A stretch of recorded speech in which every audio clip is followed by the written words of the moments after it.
ফরজ নামাজের পরে সম্মিলিত মুনাজাত, এই নিয়ে মারামারি।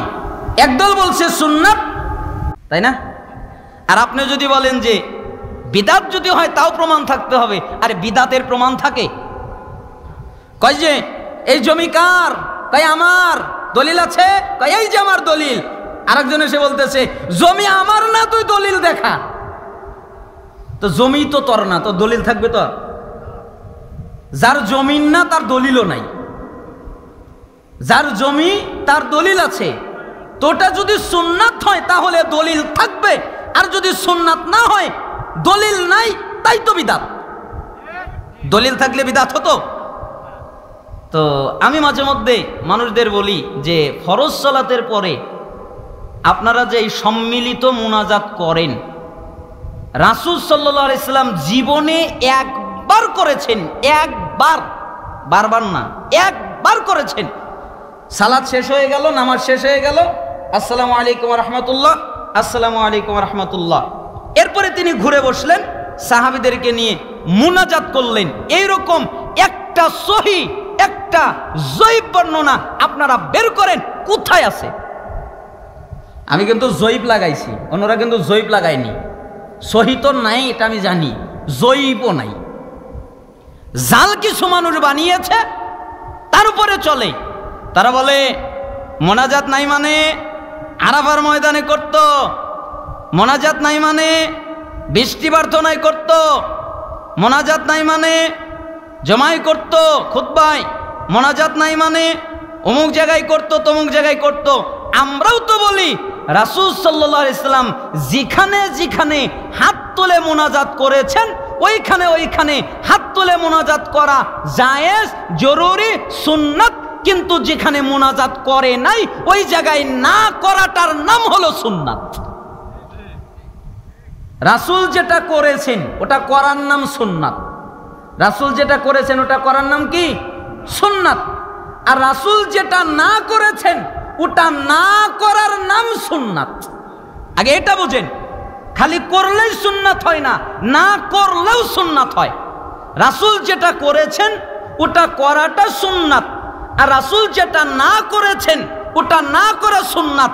এবার যদি মুনাজাত রাসূল করে থাকেন তাহলে করা সুন্নাত, আর রাসূল যদি না করে থাকেন তাহলে না করাটার নাম সুন্নাত।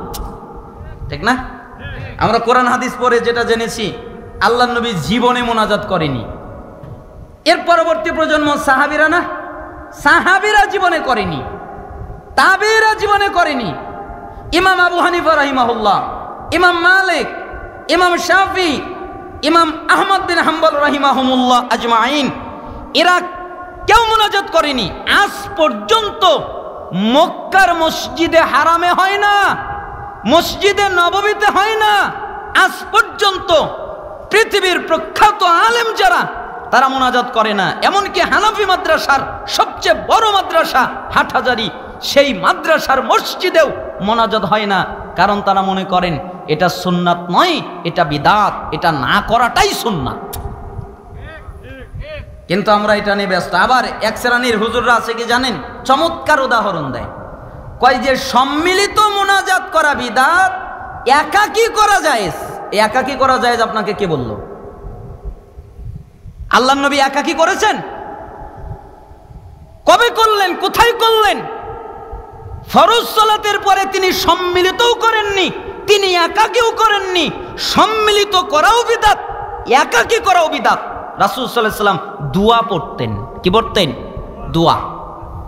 ওই যে আপনারা জানেন পড়তেন আস্তাগফিরুল্লাহ, আস্তাগফিরুল্লাহ, আস্তাগফিরুল্লাহ, তাই না? কোনো বর্ণনা আল্লাহু আকবার এসেছে, আল্লাহুম্মা আনতাস সালাম ওয়া মিনকাস সালাম তাবারাকতা ইয়া যাল জালালি ওয়াল ইকরাম, এটা পাঠ করতেন। আস্তাগফিরুল্লাহ পড়লে কি হয়? আল্লাহ গুনাহ মাফ করে দেয়। আল্লাহুম্মা আনতাস সালাম এটা বললে কি হয়? আল্লাহ তার উপরে শান্তি বর্ষণ করেন। সুবহানাল্লাহ 33 বার, আলহামদুলিল্লাহ 33 বার, আল্লাহু আকবার 33 বার, লা ইলাহা ইল্লাল্লাহ এই দোয়া দিয়ে 100 বার পূর্ণ, অথবা আল্লাহু আকবার 34 বার দিয়ে 100 বার পূর্ণ। এটা যদি পড়ে তাহলে তার গুনাহ যদি সমুদ্রের ফেনার মতো হয় আল্লাহ তাও মাফ করে দেয়।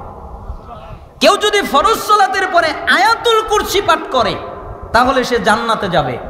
যায় নাই কেন? মরে নাই তাই যায় নাই।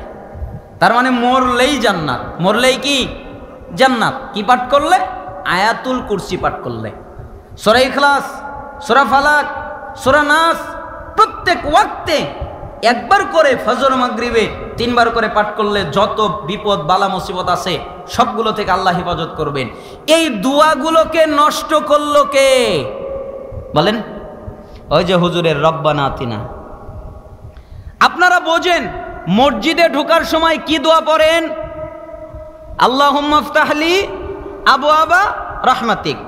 আপনি যদি বলেন এর চেয়ে দামি দোয়া সূরা ফাতিহা, আপনারা কি মনে করেন দামি না দামি না? আল্লাহুম্মা ইফতাহলি বেশি দামি না সূরা ফাতিহা বেশি দামি? সূরা ফাতিহা। আয়াতুল কুরসি বেশি দামি না আল্লাহুম্মা ইফতাহলি বেশি দামি? আয়াতুল কুরসি।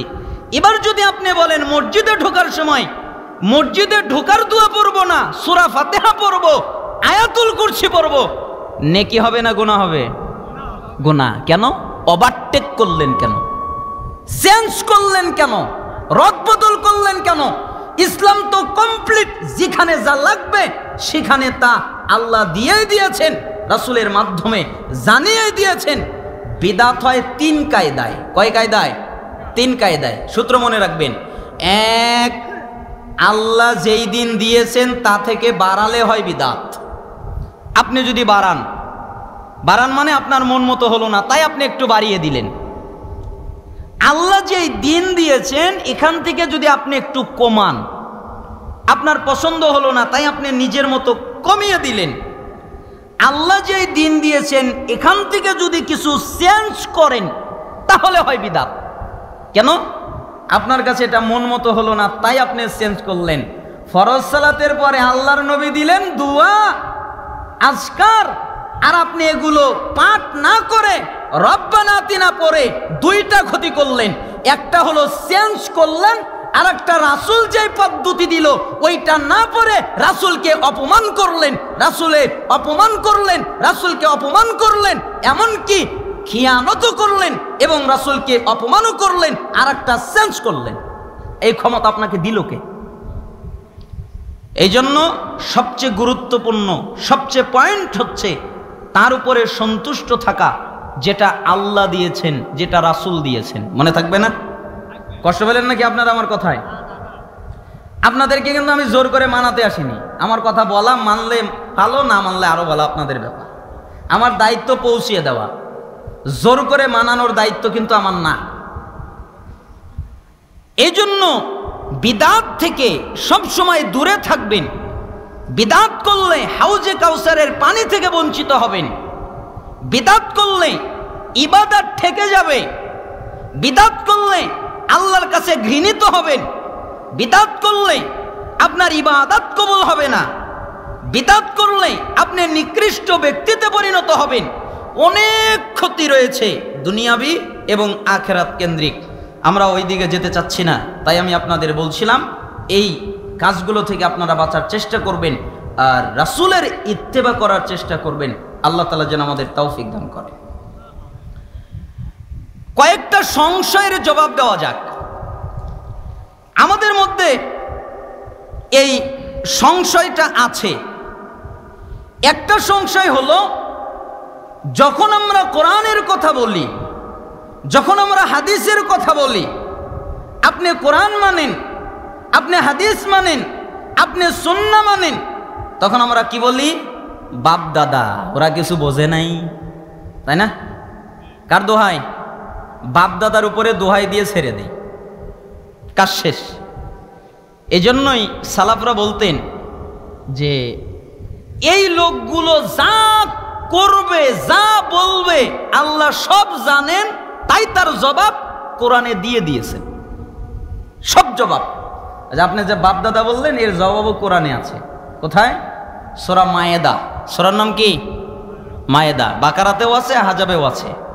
সূরা মায়েদার 104 নম্বর আয়াত আল্লাহ তাআলা বলেন, ওয়া ইযা কিলা লাহুম তাআলাউ ইলা মা আনজালাল্লাহ ওয়া ইলার রাসূল ক্বালু হাসবুনা মা ওয়াজাদনা আলাইহি আবাআনা আওয়ালাউ কানা আবাউহুম লা ইয়ালামুনা শাইআও ওয়া লা ইয়াহতাদুন। ওদেরকে যখন বলা হয় আল্লাহ যা নাজিল করেছেন তার দিকে আসো, তার মানে আল্লাহর কিতাব, রাসূল যা নাজিল করেছেন তার দিকে আসো, তার মানে হাদিস সুন্নাহ, তখন ওরা বলে না না না, আমরা আমাদের বাপদাদাদেরকে যার উপরে পেয়েছি তার উপরেই থাকবো।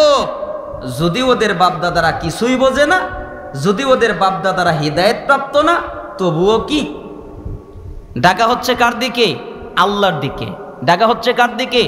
রাসূলের দিকে। কিন্তু এরা বলছে কি বাপদাদা যা করবে তাই। ঠিক আছে, বাপদাদা যেটা করবে আপনি যদি তাই করেন, তাই যদি করতে চান, আজ থেকে 50-60 বছর আগে আপনার বাপদাদা অ্যান্ড্রয়েড ফোন ব্যবহার করত? জবাব দেন, ব্যবহার করত? আপনারা চরের এলাকার মানুষ, শহরে যারা বসবাস করে সবারই 10 তলা 20 তলা বিল্ডিং ছিল 100 বছর আগে, পাওয়া যেত? কিসের ঘরে ব্যবহার করত? কিসের ঘর? সোনের ঘর।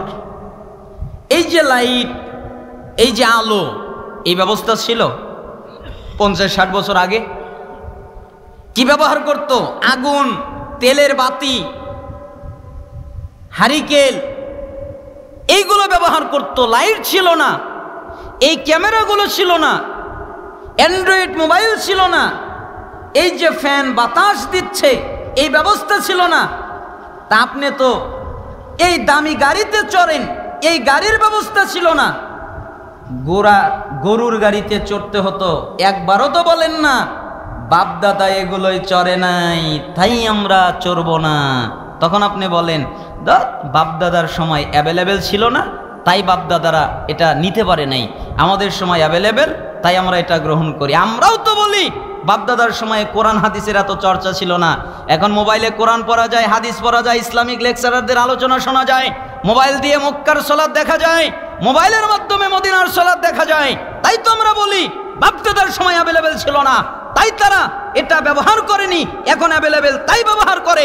ঠিক বাপদাদার সময় কোরআন সুন্নাহর এত চর্চা ছিল না, এখন চর্চা বেশি, সহজে পাওয়া যায়, তাই বাপদাদা নয়, আমরা মানব কোরআনকে আর মানব সুন্নাহকে আর ফলো করব মক্কা মদিনাকে। ঠিক না? না কাকে ফলো করবেন? আপনাদের কাকে ফলো করা উচিত? মক্কা মদিনা নাকি অন্য কিছু? মক্কা মদিনা না? মক্কার সালাত দেখবেন, মদিনার সালাত দেখবেন, মক্কাকে ফলো করবেন, মদিনাকে ফলো করবেন, তাদের মতো সালাত আদায় করার চেষ্টা করবেন। কিন্তু তা না করে আমরা কত দিকে চলে যাই। তাহলে বাপদাদার দোহাই দেওয়া যাবে? মক্কার মুশরিকদের একটা দোহাই হচ্ছে বাপদাদা যা করবে তাই। আরেকটা দোহাই, আরেকটা কি দোহাই দেয়? কয় যে এতগুলো লোক এরা কি ভুল করে? দেখেন কত সুন্দর প্রশ্ন। এতগুলো লোক এরা কি ভুল করে? এত মানুষ এরা কি ভুল করে? আল্লাহ তাআলা সূরা নামের 116 নম্বর আয়াতে এই জবাবটাও দিয়ে দিয়েছেন, ওয়া ইন তুতি আকসারা মান ফিল আরদি ইউদিল্লুকা আন সাবিলিল্লাহ ইয়াত্তাবিউনা ইল্লা যান ওয়া ইনহুম ইল্লা ইয়াখরুসুন। আল্লাহ তাআলা বলছেন হে নবী, নবীকে বলছেন হে নবী, জমিনে যারা বসবাস করে মানুষ, জমিনে যারা বসবাস করে এদের যদি অধিকাংশ মানুষের কথা আপনি শোনেন এবং মেনে নেন তাহলে তারা আপনাকে গুমরাহ করে দিবে, আল্লাহর রাস্তা থেকে দূরে সরাবে। কেন? ওরা অনুমান ভিত্তিক কথা বলে, অনুমান ছাড়া ওদের কাছে কিছু নাই, আর ওরা ধারণায় কথা বলে, ওদের কাছে ধারণা ছাড়া আর কিচ্ছু নাই। অনুমান আর ধারণা বিশ্বাস হয় না? জিজ্ঞেস করবেন। ওই লোকটা বলে এতগুলো লোক কিছু বোঝে না, ওকে জিজ্ঞেস করেন আচ্ছা তুমি যে নামাজ পড়ো কোথায় আছে? ওই হুজুর কিছু বোঝে না, ওর কাছে এই ধারণাটা আছে। তমক হুজুর কিছু বোঝে না, ওর কাছে এই ধারণাটা আছে। অমক হুজুর কোরআন হাদিস পড়ে নাই, অমক হুজুর মাদ্রাসায় পড়ে নাই, এই ধারণাটা আছে। আর সহিহ আকীদার একটা ভাইকে আপনি হাদিসে জিবরিল, এবং এই হাদিসটাকে বলা হয় জিবরাইলের নসিহত। জিবরাইল আলাইহিস সালাম মুহাম্মদ সাল্লাল্লাহু আলাইহি সাল্লামকে নসিহত করলেন, ওসিয়ত করলেন, তাই এই হাদিসটাকে বলা হয় জিবরাইলের নসিহত। আমি যেদিন এই হাদিস পড়েছি ওই দিনই প্রথম, আমি কোনোদিন শুনিনি। এত জটিল, এত ভয়ঙ্কর, এত মারাত্মক হাদিস রাসূল সাল্লাল্লাহু আলাইহি সাল্লামকে জিবরাইল আমিন বললেন। সাল ইবনে সাদ থেকে বর্ণিত, তিনি বলেন জা জিবরিল আলাইহিস সালাম ইলা নবী সাল্লাল্লাহু আলাইহি ওয়াসাল্লাম, একদিন জিবরাইল আমিন আসলেন মুহাম্মদ সাল্লাল্লাহু আলাইহি ওয়াসাল্লামের কাছে। এরপরে তিনি বললেন, ফাকাল, অতঃপর বললেন, ইয়া মুহাম্মদ, হে মুহাম্মদ, আমি আপনাকে কিছু ওসিয়ত করব, আমি আপনাকে কিছু নসিহত করব, আমি আপনাকে কিছু পালন করতে বলবো, আপনি তা পালন করবেন, আপনি ওই অনুযায়ী চলবেন। তখন মুহাম্মদ সাল্লাল্লাহু আলাইহি সাল্লাম বললেন, বলেন। জিবরাইল আমিন বললেন, ইসমা শিতা ফা ইন্নাকা মাইতুন, হে নবী, আপনি মনে রাখেন, যতদিন খুশি আপনি জীবন যাপন করেন, কিন্তু মনে রাখেন আপনি মৃত্যুবরণ করবেন। আচ্ছা বলেন তো, পৃথিবীর সবচেয়ে সত্য বাস্তব কথা হলো মৃত্যু, তাই না? আপনারা কি মনে করেন মৃত্যু হবে না? হবে না? আমাদেরকে না, ডাইরেক্ট মুহাম্মদ সাল্লাল্লাহু আলাইহি সাল্লামকে বললেন, যার রূহ নিয়ে যাওয়ার পূর্বেই মালাকুল মাউতকে আল্লাহ তাআলা বলে দিয়েছিলেন, তিনি যদি অনুমতি দেয় তাহলে রূহ আনবে, তিনি যদি অনুমতি না দেয় তাহলে তাকে রেখে চলে আসবে। যার ব্যাপারে আল্লাহ তাআলা বলেছিলেন, হে মুহাম্মদ, আপনি যদি দুনিয়ায় থাকতে চান থেকে যান, আর আপনি যদি আমার সান্নিধ্যে আসতে চান তাহলে চলে আসেন। মুহাম্মদ সাল্লাল্লাহু আলাইহি সাল্লাম আল্লাহর সান্নিধ্যে যাওয়ার জন্য ব্যাকুল হয়েছিলেন, তিনি তা গ্রহণ করলেন।